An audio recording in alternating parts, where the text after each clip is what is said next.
시간 말씀 보도록 하겠습니다. 오늘 하나님의 말씀은 요한복음 3장 16절부터 36절의 말씀 중 30절에 기록되어 있는 한 절의 한 말씀만 함께 봉독하고자 합니다. 오늘 본문 말씀은 요한복음 3장 16절부터 36절의 말씀이지만 그 중에 30절에 기록되어 있는 한 절의 말씀만 한 목소리로 함께 봉독하도록 하겠습니다.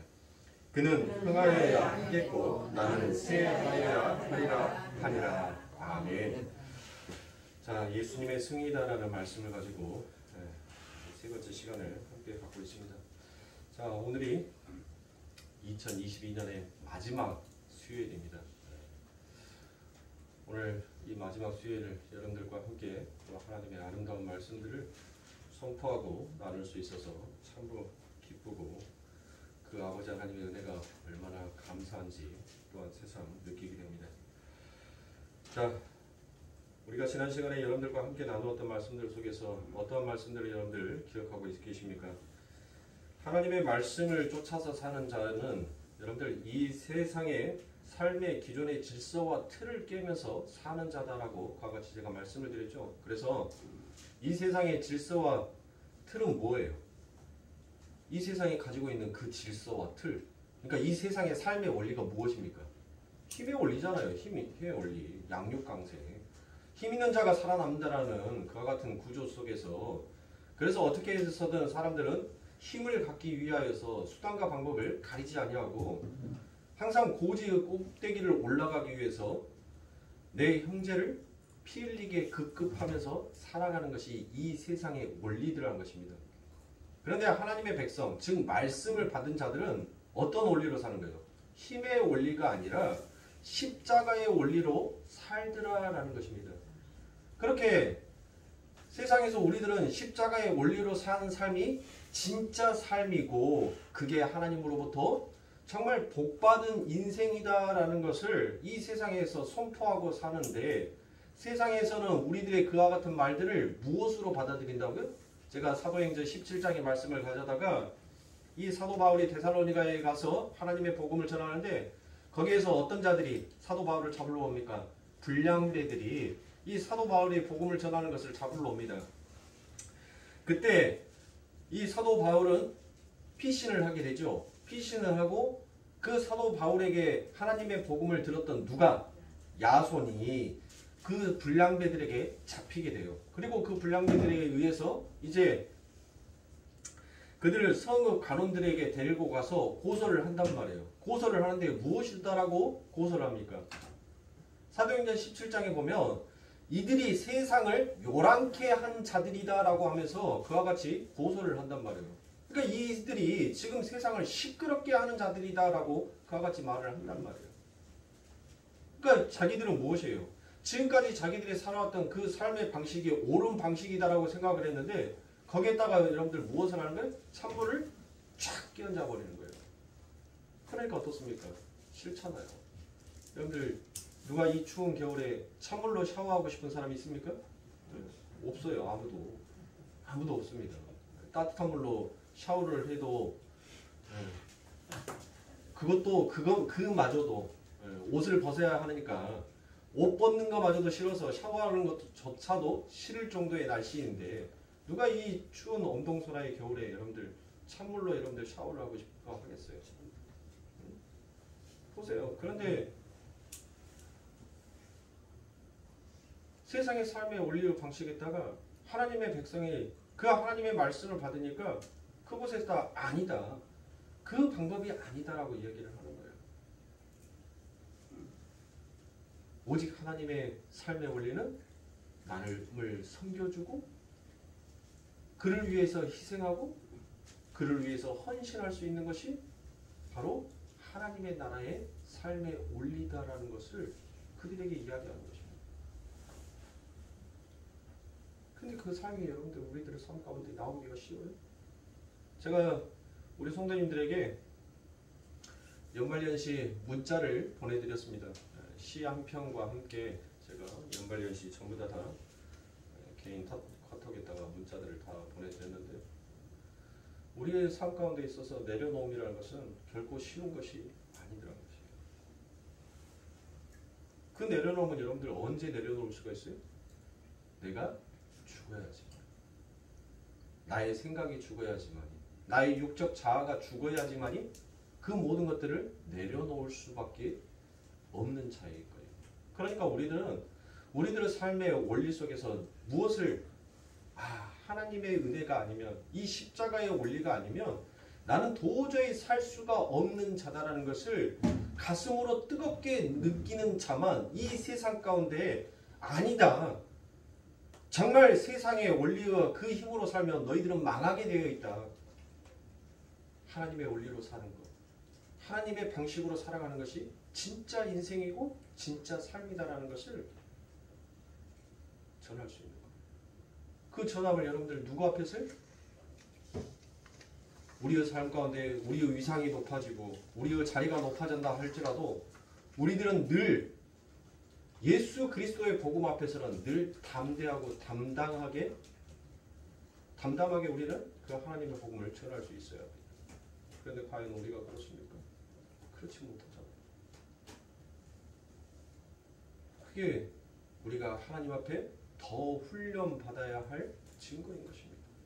우리가 하나님의 은혜를 더 강구해야 하는 명백한 증거가 거기에서 나오는 거예요. 우리는 얼마나 세상과 많이 타협하고 싶어합니까? 그러나 우리들에게 하나님께서는 십자가의 그 은혜로 끊임없이 우리들을 사랑하여 주셨습니다. 그것을 우리들의 삶 가운데 다시금 우리가 되새기면서 하나님 앞에 감사할 수 있는 진정한 아름다운 성도의 모습으로 우리가 더욱더 성숙되어져야 할 것입니다. 그래서 오늘 본문 말씀에 보니까 22절부터 이제 누구의 이야기가 등장합니까? 23절에 보니까 요한이 나옵니다. 요한. 이 여기에서 나오는 요한은 여러분들 누구예요? 바로 사도 요한을 가리키는 것이 아니라 세례 요한을 가리키고 있는 것입니다. 그런데 이 요한복음에서 지금까지 온 이 본문 속에서 이 요한복음에서 이 세례 요한이 세 번이나 오늘의 말씀까지 오기까지 세 번이나 언급이 돼요. 자, 제일 첫 번째가 어디입니까? 요한복음 1장 15절 이하에 보니까 이 세례 요한의 이야기가 나옵니다. 그리고 또 요한복음 1장 19절 이하에 세례 요한의 이야기가 또다시 한번 등장을 합니다. 그리고 오늘 본문 3장 22절 이하에 보니까 세례 요한의 이야기가 다시 등장을 하더란 것이에요. 자, 우리 성도님들에게 제가 사도 요한이 얼마나 치밀한 자인지, 얼마나 세심한 자인지를 제가 여러분들에게 말씀을 드렸죠. 그러면 지금 오늘 3장 22절까지 이 말씀까지 올 때까지 이 요한이, 사도 요한이 세례 요한에 대해서 세 번이나 언급을 했다는 것은 지금 이 성경을 읽는 독자들에게 무엇인가 아주 중요한 메시지를 던지고 있는 것과 같다는 것을 우리는 금방 느끼고 우리는 그것을 발견할 수 있어요. 자, 이 세례 요한은 당시 아주 꽤 유명한 자였음을 성경은 밝히고 있습니다. 그 부분에 그 세례 요한이 얼마나 유명한 자였는지를 마태복음 3장 5절부터 7절의 말씀에 보니 그 요한이 얼마나 유명한 사람이었는지를 성경은 이와 같이 기록합니다. 이때 예루살렘과 온 유대와 요단강 사방에서 다 그에게 나와 자기들의 죄를 자복하고 요단강에서 그에게 세례를 받더니, 자 보세요. 세례 요한에게 누가 나왔다라고 그와 같이 얘기합니까? 누가 나왔어요? 예루살렘과 온 유대와 요단강 사방에서, 그러니까 전부 다 세례 요한에게 나왔더라는 것입니다. 그런데 그뿐만이 아니라 7절에서는 누구까지 가르치고 있습니까? 바로 요한이 많은 바리새인들과 사두개인이 세례 베푸는 데 오는 것을 보고 누구까지 나와요? 사두개인들과 바리새인들까지 여러분들 누구에게 와서 그 죄를 자복하고 세례를 받는다고요? 지금 세례 요한에게 와가지고 자기의 죄를 자복받을 정도만큼 이 세례 요한은 굉장히 유명한 자였어요. 그래서 세례 요한을 가리켜서 성경은 무엇이다라고 얘기합니까? 그가 엘리야다 또는 다른 선지자일 것이다 라고 그와 같이 얘기를 했단 말이에요. 그뿐만이 아니라 여러분들 이 세례 요한이 어찌나 유명했던지 분봉왕 헤롯이 그 세례 요한을 궁에 초청을 해서 그 세례 요한에게 그 말씀 듣기를 그가 즐거워했다라고 이야기합니다. 마가복음 6장 20절에 보니 헤롯이 요한을 의롭고 거룩한 사람으로 알고 두려워하며 보호하며 또 그의 말을 들을 때 크게 번민을 느끼면서 달게 들음이니라라고 이와 같이 얘기합니다. 세례 요한의 말씀을 듣는데 여러분들 무엇을 느꼈다고요? 두려움을 느꼈다는 거예요. 근데 그 두려움을 느끼면서 그 세례 요한에서 나오는 세례 요한의 입에서 나오는 말이 얼마나 달콤하든지 그 말을 달게 들었다는 거예요. 그런데 이 세례 요한이 누구의 손에 죽습니까? 이 헤롯이 어쩔 수 없이 이 헤로디아 때문에 이 세례 요한의 목을 쳐서 죽입니다. 그렇죠?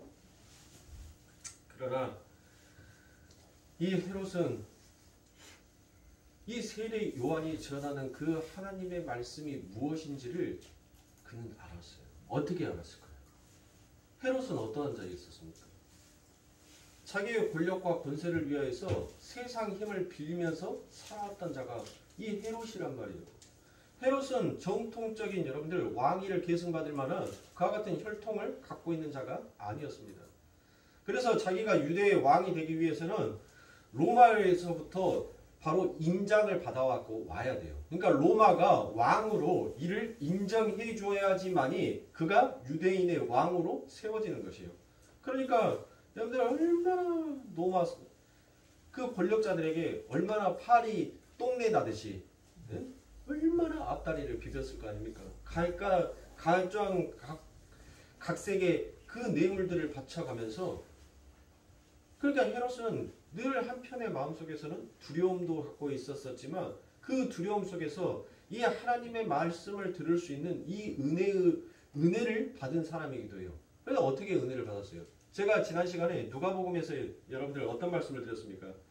이 엠마오로 내려가는 두 제자들이 예수님에 대해서 막 이야기를 한단 말이에요. 아, 우리 예수님 가짜였나? 우리가 지금까지 들었던 복음은 뭐였지? 그들은 그 예수님과 함께 있으면서 들었던 그 복음을 무엇으로 들었습니까? 세상의 지식으로만 받아들였어요. 하나님의 영적인 말씀을 받아들이지 못했단 말이에요. 그들의 눈이 어두워져 있었다는 증거예요. 그래서 예수님께서 그들에게 딱 하고 나타나시죠. 그들에게 딱 나타나고 난 다음에 무엇합니까? 그들과 함께 식사를 하는데 떡을 떼어서 줄 때 예수님께서 축사를 하고 그들에게 떡을 줍니다. 그리고 난 다음에 그들이 떡을 먹고 난 다음에 무엇합니까? 그들의 눈이 밝아짐으로 그들이 그인 줄, 예수인 줄, 하나님의 아들인 줄, 당신의 스승인 줄 그들이 알게 되더라라는 것이에요. 그리고 난 다음에 그들에게 무엇합니까? 그 아버지의 하나님의 말씀이 임하여지자 그들의 마음이 무엇했다는 거예요? 뜨거워졌더라라고 얘기를 하죠. 보세요. 지금 헤롯에게도 하나님의 영이 임하여져서 그가 하나님의 말씀을 달콤하게 받아들일 수 있는 것입니다.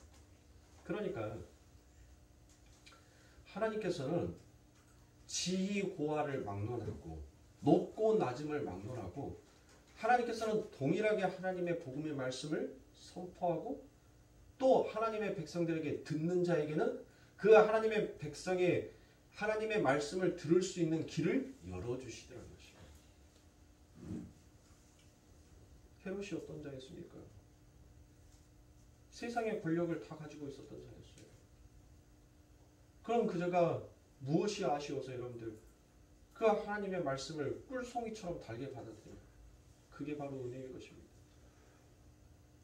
하나님의 백성들이 하나님의 말씀을 꿀송이처럼 달게 들을 수 있는 것은 오직 하나님의 은혜인 것입니다. 그 은혜가 임하지 아니하는 자에게는 하나님의 배 드리는 이 시간이 무엇하기를 바라는 거예요? 빨리 끝나기를 바라는 거예요. 빨리 끝나. 오늘 우리가 에레미야에서 봤잖아요. 이스라엘 백성들이 두 가지 악을 행하였는데 그것이 무엇이었다? 하나님을 그들이 버리는 것과 스스로 물 웅덩이를 판 것이다라고 얘기를 하잖아요. 그러니까 그들이 하나님을 언제 버렸어요? 그들은 손에서 늘 율법과 하나님의 규례와 법도를 지키면서 하나님의 이름을 불러지으며 살았단 말이에요.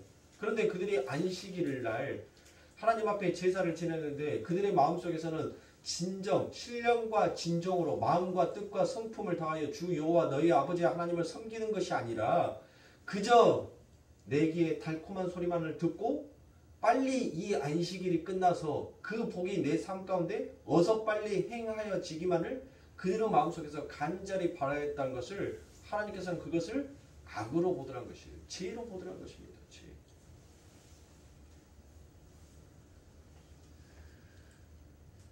자, 이 요한은 이와 같이 왕이 그를 불러서 설교를 들을 만큼 꽤 유명한 자였었습니다. 그런데 그때 어떠한 일들이 일어납니까? 유대인 하나가 세례 요한의 제자들과 결례에 관하여서 논의를 합니다. 여러분들 결례라는 것은 무엇을 결례라고 얘기를 했어요? 결례, 정결례식. 그러니까 이 정결례식은 율법은 아니었는데 유대인들만이 가지고 있는 전통이었단 말이에요. 그래서 그들은 무엇해요? 밖에서 나갔다 오면 무엇해요? 그들은 손을 씻고 발을 씻어요. 그러니까 예수님께서 그의 집에 왔었을 때 너희들은 나가 들어왔는데 무엇도 안 줬다? 손 씻을 물조차도 주지 아니하였던 자들이다라고 얘기를 하잖아요. 그러니까 너희들이 그만큼 너희들의 전통을 그와 같이 고수하고 있는 너희들, 세상의 질서와 그 틀을 만들어 놓고 그 질서와 틀대로 살고자 싶어야 되는 너희들을 그것조차도 지키지 못하는 너희들이라는 것을 예수님께서 그 자리에서 폭로시켜 버리는 거예요. 그러니까 너희들이 무슨 너희들이 선과 악을 구별하여서 너희들이 재판장이 되려고 하느냐라고 하나님께서는 그들을 고발하고 있는 것입니다. 자, 그러니까 이 결례라는 것은 바로 정결례식이고 이 정결례식이 바로 무엇이냐면 세례를 말하는 것이에요. 그래서 세례 또한 무엇이에요? 정결례식이다라고 볼 수 있습니다. 그러니까 분명히 이런 얘기를 했겠죠. 세례 요한의 세례와 저 예수라는 사람의 세례가 어떤 것이 더 나을 것이냐라는 이런 이야기들이 오고 갔을 거란 말이에요. 그때 이 세례 요한의 제자들이 열받아서 세례 요한에게 와서 따지기 시작합니다. 선생님, 당신의 별은 지금 지고 있습니다. 당신이 이야기했던 저 요단 건너편에 있던 저 사람에게 사람들이 지금 다 가고 있지 않습니까? 도대체 우리는 지금까지 무엇을 했던 자입니까? 우리는 무엇을 따랐던 자입니까? 라고 그와 같이 세례 요한에게 얘기합니다. 그런데 그 유명했던 그 지위가 높았던 세례 요한이 정말 하나님의 백성, 하나님의 삶의 원리를 쫓아서 살아가는 삶의 정수가 무엇인지 그것을 오늘 본문에서 기록하여 말씀하고 있습니다. 자, 오늘 본문 27절과 30절에 보십시오. 요한이 대답하여 가로되 만일 하늘에서 주신 바 아니면 사람이 아무것도 받을 수 없느니라. 나의 말한 바 나는 그리스도가 아니요 그 앞에 보내심을 받은 자라 한 것을 증거하는 자는 너희니라. 신부를 취하는 자는 신랑이나 서서 신랑의 음성을 듣는 친구가 크게 기뻐하나니 나는 이러한 기쁨이 충만하였노라. 그는 흥하여야 하겠고 나는 쇠하여야 하니라라고 이야기합니다. 보세요. 진짜 하나님의 그 말씀을 쫓아서 세상의 질서와 세상의 틀, 세상의 기준점, 그러니까 내가 이 세상을 이렇게 살아야 되겠다라는 그 정답을 가지고 살아가는 그 삶의 방식이 아니라 그 모든 것들은 죄됨으로 나는 죽어야 할 자인 것을 인정하고 하나님의 주권과 그 섭리를 인정한 자의 삶의 입에서 나오는 그 고백이 어떠한 고백이라고요? 요한이 뭐 특별해서요? 요한에게 하나님께서 뭐 특별한 더 큰 은혜를 줘서요? 천만의 말씀이에요. 제가 지난 시간에도 여러분들에게 말씀드렸지만 여러분들 이 성경 66권에 기록되어 있는 자들 속에서 예수를 제외한 그 어떤 선지자들도 그 어떤 제사장들도 우리보다 더 나은 자가 없어요. 믿으시면 아멘. 그들은 지금 이 성경에서 무엇을 증거하고 있어요? 예수를 증거하고 있잖아요. 근데 그 예수는 또 무엇을 증거하고 있더란 거예요? 하나님을 증거하시죠. 그 하나님을 증거하시는데 그 하나님께서 너희들에게 무엇을 보내주겠다라고 약속합니까? 성령을 보내주시겠다라고 얘기를 하잖아요. 그렇죠? 그러니까 우리들은 지금 무엇을 받은 자예요? 성령을 받은 자잖아요. 성령을 증거하는 자가 큽니까? 성령을 받은 자가 큽니까? 예수 그리스도를 여러분들 예수 그리스도가 자 장차 너희들에게 한 메시아 그 메시아가 올 것인데 너희들이 그 메시아로 인하여서 너희들이 삶이 바뀌게 될 것이다. 이제 죄와 사망의 법이 끊어지고 생명의 성령의 법으로 너희들이 이제 영원히 고통당하지 아니할 삶을 살 것이다 라고 이 구약의 수많은 선지자들이 여러분들 증거를 했어요. 아브라함이 커요? 이삭이 크냐고요? 야곱이 커요? 그들은 전부 다 오실 예수에 대한 증거와 예표로서만 여러분들 그 삶을 살다가 간 거예요. 누구도 여러분들 구약의 선지자들 속에서 예수를 만난 자가 없어요. 하나님을 만난 자가 없단 말이에요. 하나님의 형상을 본 자도 없어요. 그러나 저와 여러분들은 그 하나님의 형상을 본 자요. 만진 바 되었어요.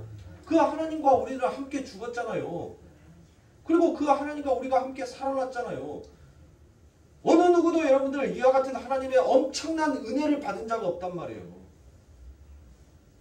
그러면 이 세례 요한이 이와 같은 고백을 했던 것은 무엇입니까? 바로 하나님의 말씀 앞에서 하나님의 말씀에 그 삶의 원리를 쫓아서 사는 자의 삶이 이 세상 가운데 얼마나 특별한 삶인지를 대신 글로 보여주고 있는 거예요. 그러니까 저와 여러분들은 지금 우리 예수님이 하신 일보다 너희들은 나보다 더 큰 일을 할 것이다 라고 우리 예수님께서 하신 말씀이 거짓이냐고요. 거짓말이 아니잖아요. 성경은. 성경은 진실이잖아요. 그러면 우리가 예수님보다 더 큰 일을 할 수 있는 자잖아요. 근데 왜 사랑하는 성도님들 왜 우리들의 삶 가운데 그게 나타나지 않냐고요. 왜 그게 우리들의 삶 가운데 그 하나님의 능력이 펼쳐지지가 않냔 말이에요. 뭐 하지 못했어? 아직 내 삶 가운데 그 하나님의 주권과 그 섭리를 100% 인정하지 못하는 죄의 잔존이 아직 남아있기 때문에 우리에게 그 100%의 성령의 능력이 드러나고 나타나지를 못하는 것입니다.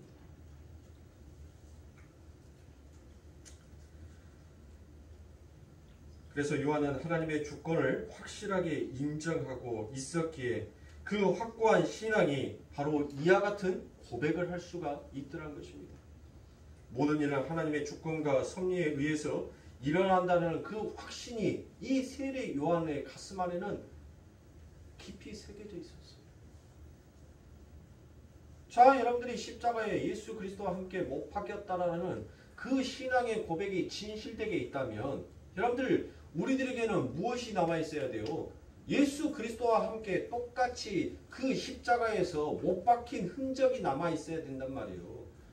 하나님의 주권과 섭리를 인정하지 못한 하나님을 진정으로 내 왕으로 섬기지 못한 나의 죄의 흔적이 머리에 가시 면류관을 썼던 그 흔적으로 내 삶 가운데 남아있어야 돼요. 그 신앙의 고백을 내 삶 가운데 토해내지 못한다면 나는 결단코 하나님의 나라를 볼 수도 만질 수도 그 하나님을 아련할 수도 없는 자인 것입니다. 저와 여러분들의 삶 가운데 있어서는 반드시 내가 이 세상의 왕이 되고 싶어 했던 하나님 죄인의 계수의 꼭대기에 있었던 제가 바로 저였습니다라는 것을 하나님 앞에 고백해야 돼요. 그런 죄인들의 왕이 되고 싶어 했던 것을 바로 예수 그리스도께서 십자가의 그 가시 면류관으로 우리들의 죄된 마음을 하나님으로부터 용서함을 받은 것이에요. 하나님의 주권과 하나님의 섭리를 인정하지 못하고 우리의 기존의 틀과 그 질서로서 내 삶의 주권과 내 삶의 방식의 섭리를 쫓아서 살고 싶어 했던 그 내려놓지 못하는 인간의 죄됨을 우리 예수 그리스도께서 양손과 양발에 여러분들 못 박힘으로 그 흔적을 남겼어요. 그러면 저와 여러분들이 십자가를 왜 보세요? 그냥 기독교의 상징입니까? 십자가 목걸이 왜 걸고 다니세요? 나 예수 믿는 사람이다라고 증거하고 나타내기 위해서요? 우리는 그 십자가를 바라보면서 우리는 무엇 해야 돼요? 하나님, 내 삶 가운데서 날마다 내가 저 고지 끝에 올라가고 싶어하는 이 세상의 왕이 되고 싶어 했던 나의 죄를 하나님 또다시 저 십자가를 통해서 비추어 주시니 하나님 죽지 않냐고 살아가는 이 죄인의 삶이 얼마나 하나님의 은혜인지 저는 알 수가 없습니다. 라고 하나님 앞에 통회하며 회개하며 기도하며 간구로 하나님 앞에 더욱더 무릎으로 나아가야 하는 자리가 바로 십자가인 것이에요. 그냥 표식의 상징이 아닙니다. 그냥 못으로 걸고 다니는 그런 것이 아니에요. 모형과 흉내를 내려면 어떻게 해야 돼요? 옛날 우리 성도들은 어땠어요? 주일날이 되면 여러분들 뭐 하는 줄 아세요? 눈이 오나 비가 오나 나 교회 간다 하고 옆구리에다 성경책 이렇게 딱 끼고 갔어요. 목사들도 마찬가지고 장로들도 집사들도. 근데 요즘은 다 뭐예요? 어디 예배 있다 하면 뭐 들고 가요? 네. 그냥 손에 들어져 있는 그 핸드폰 하나 딱 달랑 갖고 가요. 그러고 난 다음에 그 핸드폰에서 쭉쭉쭉쭉 찾아서 예배 드려요. 율법의 모형과 형식을 갖추려면 적어도 교회에 왔었을 때 성경책이 뭐 쌀 20가마니 정도 됩니까? 네? 뭐 20가마니 옆에다가 쥐고 올라니까 목사님 너무 힘이 들어서 그래서 목사님 기도 좀 해주십시오. 삼손의 힘이 내게 있어서 하나님 이 성경책 20kg나 되는 이 성경책을 내가 하나님 그냥 2kg 된 아령처럼 하나님 느끼게 해달라고 하나님 네? 목사님 기도 좀 해주세요. 요즘은 하나님을 믿는다는 그 모형과 틀도 사라졌어요. 네? 성경책 옆구리에 끼고 다니는 것조차도 부끄러운 시대가 되어버렸단 말이에요. 귀찮은 시대가 되어버렸어요. 그러므로 우리는 십자가를 바라보면서 무엇을 깨달아야 됩니까? 하나님 내 스스로 만들어 놓은 그 기존의 틀이 결국 하나님과 원수되었음을 하나님 나는 다시 한번 고백하옵니다라는 것을 우리는 깨닫고 알아야 하는 것입니다. 결코 이 세례 요한이 우리가 너무나도 잘 알고 있는 요한복음 3장 30절에 기록되어 있는 그는 흥하여야 하고 나는 쇠하여야 하리라라는 이 말씀이 여러분들 그 제자들 앞에서 연극하고 쇼한 것이 아닙니다. 그는 진실되게 하나님이 누구인지를 눈으로 그 하나님을 본 것과 만진 바처럼 그 하나님을 온몸에 느끼고 있었던 자일 것입니다. 이게 바로 성도가 이 삶을 살아가는 성도의 진수란 말이에요. 성도가 이 삶을 살아가는 그 원리가 바로 이것입니다. 우리 하나님께서 여러분들보다 높은 자리에 올라가지 말라고 안 하셨어요. 네? 여러분들보다 부자 되지 말라고 하나님께서 말씀 안 하셨단 말이에요. 세례 요한이 여러분들 보세요. 세례 요한이 왕이 불러서 그의 말씀을 들을 정도로 그는 꽤 유명한 자였었습니다. 그런데 세례 요한은 무엇을 그의 마음속에서 새기고 있었기에 하나님의 주권과 섭리를 인정하고 그 인생의 행보와 삶을 걸어왔기에 그래서 그 삶이 언제든지 나는 낮고 천한 자리로 내려갈 수 있는 자라는 것을 그는 그 삶 가운데 자신의 자리를 잃어버리지 아니했단 말이에요. 우리 사랑하는 성도님들 23년도에는 다 높은 자리에 앉으세요. 좀 유명한 자리 되시란 말이에요. 네? 돈도 많이 버세요. 돈도 많이 버시고 11조도 할 수만 있으면 11조도 할 수만 있으면 건물 한 채씩 한 달에 건물 한 채씩 이렇게 좀 교회에 딱 바칠 수 있는 하나님, 내가 이번에 조금만 더 열심히 했으면 아파트 한 동을 하나님 앞에 바칠 수 있었는데 하나님 내 욕심 때문에 건물 한 채만 바칩니다. 얼마나 멋져요. 이 하나님 앞에 드리는 거 얼마나 멋집니까? 생각만 해도 여러분들 입꼬리가 올라가잖아요. 얼마나 기쁩니까? 그게 나쁜 게 아니에요. 그게 좋은데 항상 여러분들의 마음속에서 무엇을 잊어버리면 안 돼요? 그게 나의 노력과 나의 열심으로 나의 공력으로 이루어낸 것이 아니다.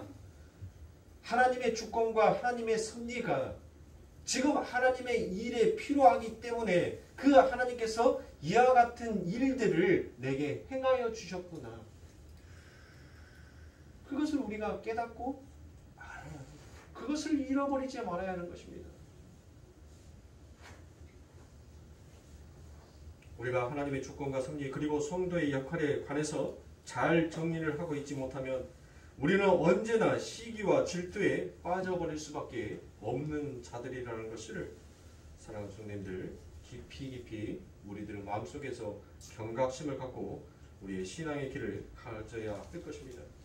그래서 하나님의 복음의 일이 일어나는 곳에 늘 무엇이 일어나더란 것이요. 하나님의 일을 하는데 여러분들 좋은 일들을 하잖아요. 좋은 사역들을 한단 말이에요. 그런데 그 안에 무엇이 있어요?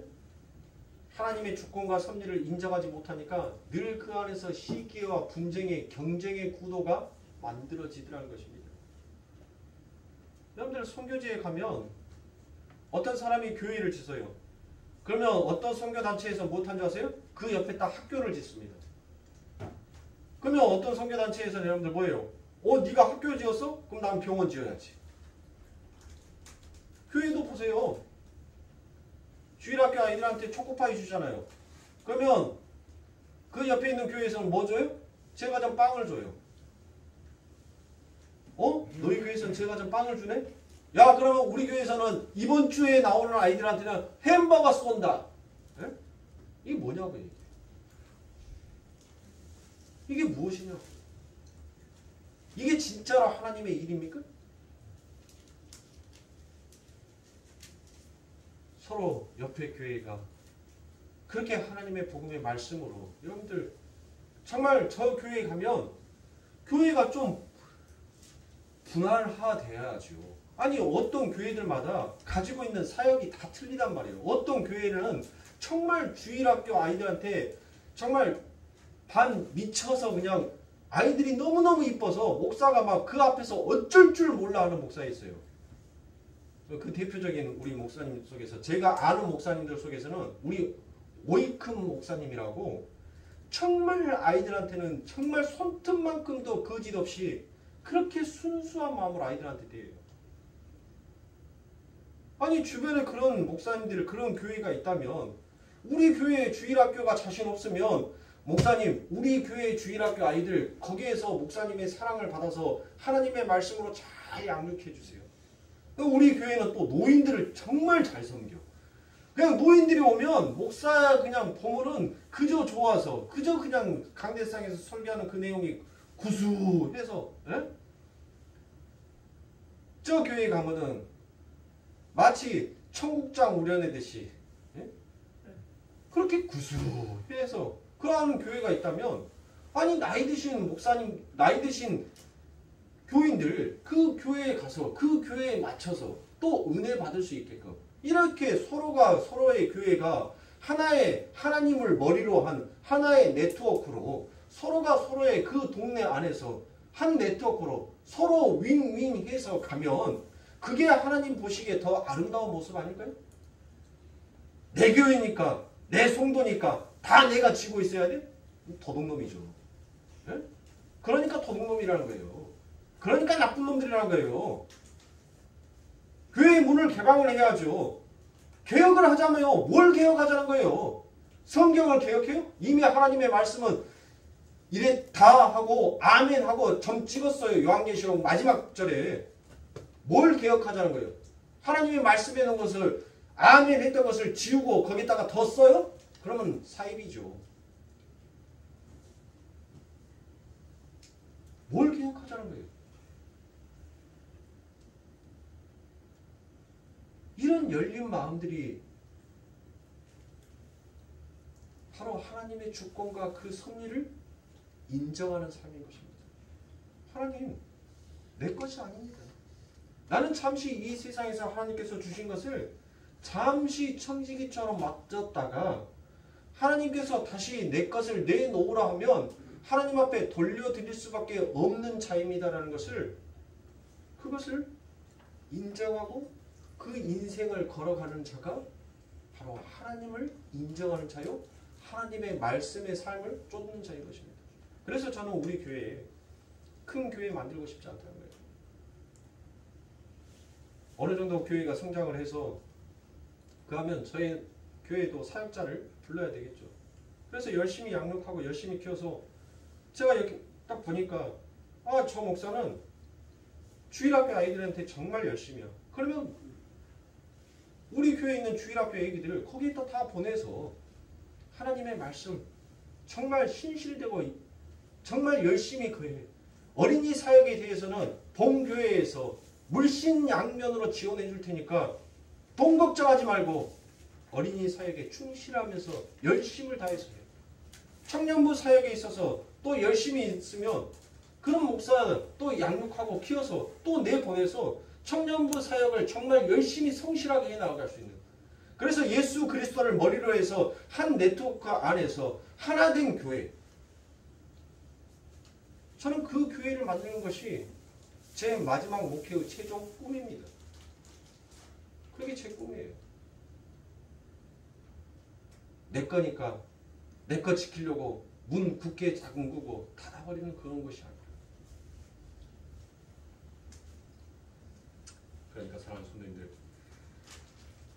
우리는 하나님께서 우리들에게 맡겨주신 그 역할만 잘 감당하고 가면 되는 것입니다. 그 역할을 잘 감당하기 위해서는 이 모든 것이 내 것이 아니라 하나님의 것이다라는 것을 인정하는 것이, 그게 바로 성도인 것이며 그 자가 바로 하나님의 백성이다라고 말할 수 있습니다. 그래서 역대상 29장 10절부터 13절에 보니 다윗이 온 회중 앞에서 여호와를 송축하여 가로되 우리 조상 이스라엘의 하나님 여호와여 주는 영원히 송축을 받으시옵소서. 여호와여 강대하심과 권능과 영광과 이김과 위엄이 다 주께 속하였사오니 천지에 있는 것이 다 주의 것이로소이다. 여호와여 주권도 주에 속하였사오니 주는 높으사 만유의 머리이심이니이다. 부와 기가 주께로 말미암고 또 주는 만유의 주제가 되사 손에 권세와 능력이 있사오니 모든 자를 크게 하심과 강하게 하심이 주의 손에 있나이다. 우리 하나님이여 이제 우리가 주께 감사하며 주의 영화로운 이름을 찬양하나이다 라고 이와 같이 얘기합니다. 그리고 다윗이 시편 16편 5절에서 이와 같은 이야기도 합니다. 여호와는 나의 산업과 나의 잔의 소득이시니 나의 분깃을 지키시나이다. 내게 줄로 재어 준 구역은 아름다운 곳에 있으며 나의 기업이 실로 아름답도다라고 이와 같이 얘기합니다. 하나님께서 무엇 하신다고요? 하나님께서 나에게 허락하여 준 줄로 이렇게 재어 준 하나님이 정하여 준 그곳이 있다라는 거예요. 그게 그러니까 이 현재의 상황이 하나님이 줄로 재어준 한치의 오차도 없는 바로 이것이구나라는 것을 생각한다면 우리가 거기에서 무엇할 수가 있어요? 낙심할 수가 없게 되는 것입니다. 그러므로 사랑하는 성도님들, 여러분들의 삶 가운데 질병이 찾아오고 가난이 찾아오고 사업의 실패가 찾아온다 할지라도 그것은 우리들의 삶 가운데 누가 내어준 구역이에요? 하나님께서 줄로 재어준 구역이란 말이에요. 그것을 인정을 할 때 우리들의 삶 가운데서는 무엇이 나올 수 있어요? 감사가 나올 수 있어요. 만족함이 내 삶 가운데서 터져 나올 수 있는 것입니다. 차족이 나올 수 있는 거예요. 그 하나님의 주권과 섭리를 인정하지 아니하니까 내 삶이 무엇하는 거예요? 늘 시기와 분쟁과 다툼과 나눔이 크게 안에서 나오기 시작하는 거예요. 그 하나님의 주권, 그 섭리를 인정하지 못하는 자만 늘 원망과 불평으로서 사는 자인 것입니다. 이처럼 하나님께서 내 삶 가운데 주어진 줄로 재어준 이 구역이 있구나라는 것을 이것을 인정하는 자가 결국 하나님의 은혜 앞에 날마다 감사하며 찬송하며 나아갈 수 있는 것입니다. 다윗이 하나님의 주권을 인정하였기 때문에 아들 압살롬에게 쫓겨다니다가 사울의 일가 중에 한 사람인 시므이가 와서 그 다윗에게 무엇을 합니까? 심하게 욕을 합니다. 그때 충복 중에 한 장수가 다윗에게 무엇이다라고 얘기합니까? 네? 충복 중에 한 장수가 다윗에게 나와서 얘기를 하죠. 하나님, 왕이여, 저 버르장머리 없는 놈을 내가 단칼에 베서 죽여버릴까요? 라고 얘기를 하니까 다윗이 무엇이다라고 얘기합니까? 그러지 마라, 놔둬라 라고 얘기를 해요. 지금 저는 하나님의 재어준, 하나님이 준 그 역할을 지금 충실히 하고 있을 뿐이니까 그대로 두어라 라고 이야기한단 말이에요. 여러분들 한번 생각해 보세요. 누가 여러분들에게, 여러분들이 위기 속에서 쫓겨다니면서 지금 간신히 여러분들의 몸을 피하여 잠깐 있는데 그 중에서 여러분들이 누구인지를 알고 여러분들한테 욕을 한다라고 생각해 보세요. 여러분 무엇 하시겠어요? 예? 여러분들을 든든히 지켜주는 충복이 있단 말이에요. 예? 싸움의 고수가 있어요. 싸움의 고수. 싸움의 고수가 엄청나게 큰 칼을 차고 예? 여러분들 옆에 딱 서 있다고 생각해 보세요. 당연히 명하여 뭐 하겠습니까? 죽여버리죠. 죽여버릴 거 아닙니까? 근데 다윗은 못했어요. 하나님의 주권을 하니까. 하나님의 섭리를 하니까.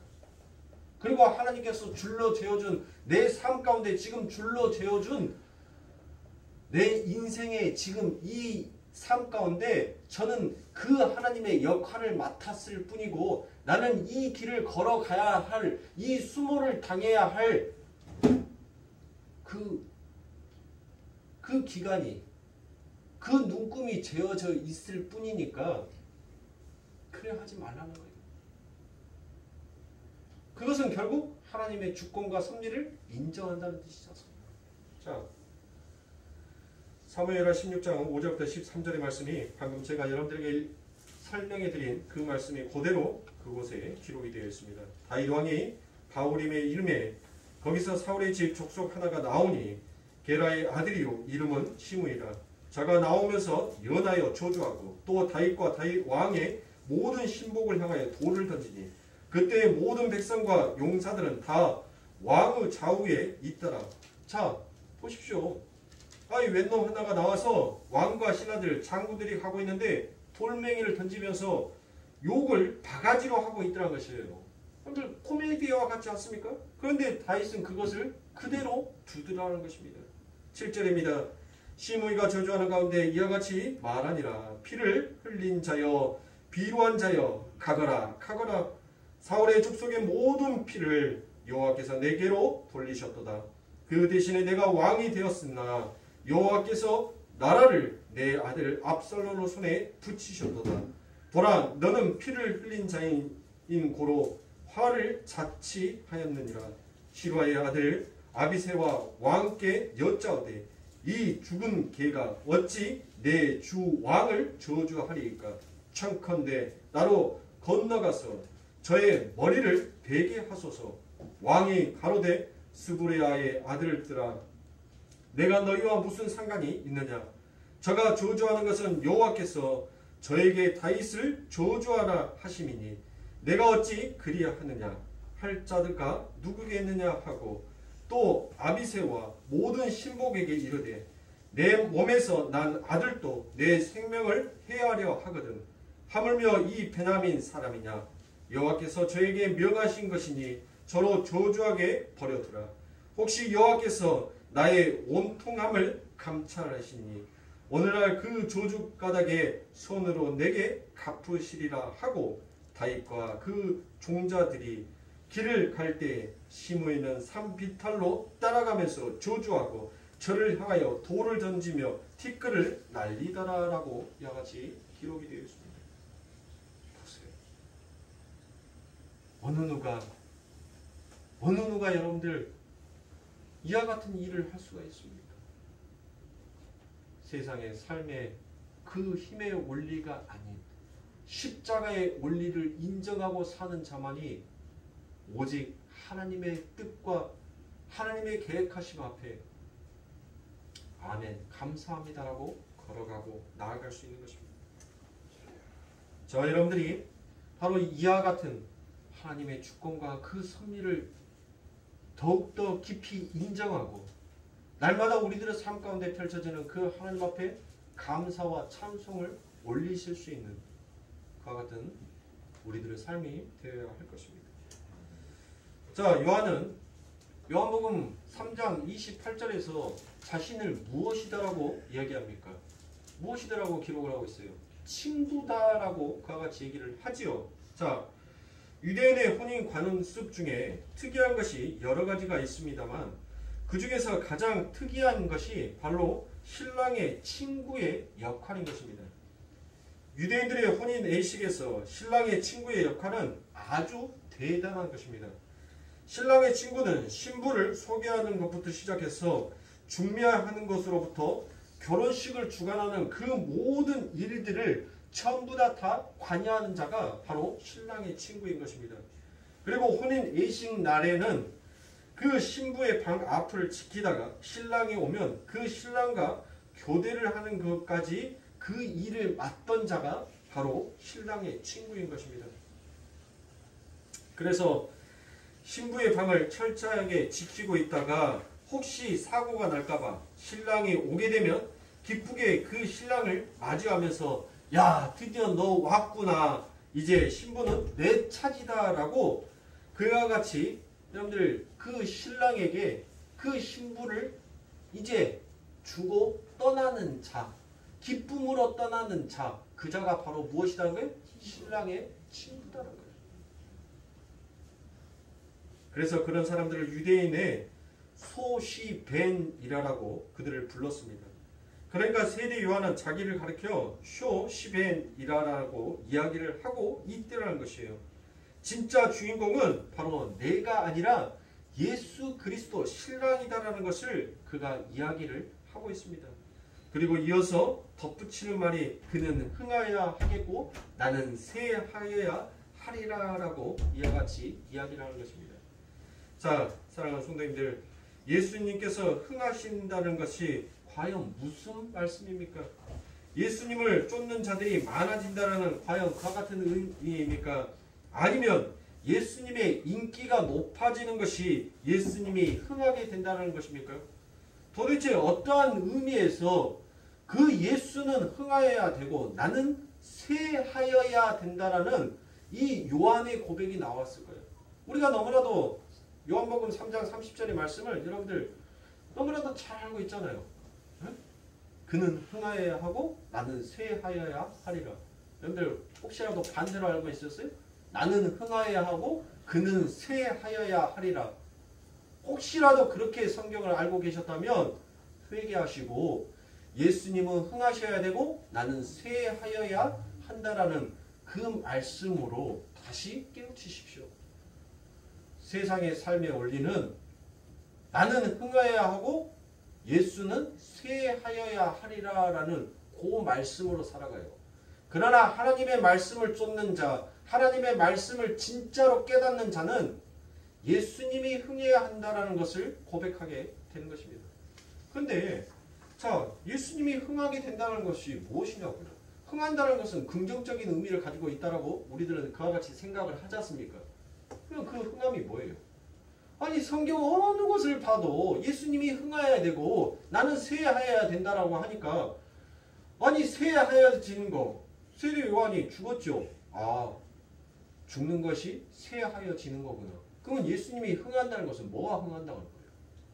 도무지 이 말씀에 대한 뜻을 우리가 알 수가 없더라는 것입니다. 그러면 어디로 올라가면 돼요? 예수님께서 이 베들레헴의 왕으로 나셨죠. 그럼 그 베들레헴의 왕으로 나신 예수가 왜 오셨어요, 이 땅에? 우리의 소원 성취해 주려고요? 우리들에게 선물 보답해 주려고요? 그 예수 그리스도가 왜 오셨냐고요? 우리의 죄를 사하여 주시기 위하여서, 우리의 죄를 용서하여 주시기 위해서, 우리를 아버지 하나님의 말씀으로 구원해 내시기 위하여서 그 예수님께서 임마누엘 하여 이 땅에 오신 거 아니십니까? 그러면 예수님이 흥한다는 것은 뭐예요? 예수님이 흥한다는 것은 그 예수님이 지금까지 우리가 하나님의 섭리와 주권을 얘기를 했죠. 다윗도 그 하나님의 섭리와 주권을 인정하니까 줄로 재어준 나의 역할이 있더라는 것을 그가 깨닫고 아니까 하나님 앞에 오히려 감사를 하지 않습니까? 예수님도 지금 그 아버지 하나님으로부터 이 땅에 내려왔었을 때 하나님께서 줄로 재어준 뭐가 있었다는 거예요? 예수 그리스도의 역할이 있었단 말이에요. 역할. 그 역할을 충실하게 해내는 것이, 그것이 바로 하나님 앞에 흥한 삶이라는 거죠. 흥한 삶. 그러니까 예수 그리스도께서는 이 땅에 죽으시러 오셨는데 그 죽으심은 단순한 죽으심이 아니라 아버지 하나님께서 사랑하는 그 사랑하는 자들의 이름을 그 예수 그리스도께서 자신의 마음에 품고 그들과 함께 죽으신 거잖아요.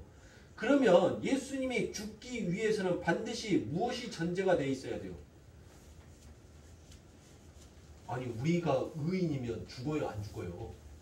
우리가 안 죽잖아요. 우리가 의인인데, 의인은 여러분들 의인은 살리라고 했지 의인이 죽는다라고 했습니까? 성경은? 안 그러죠?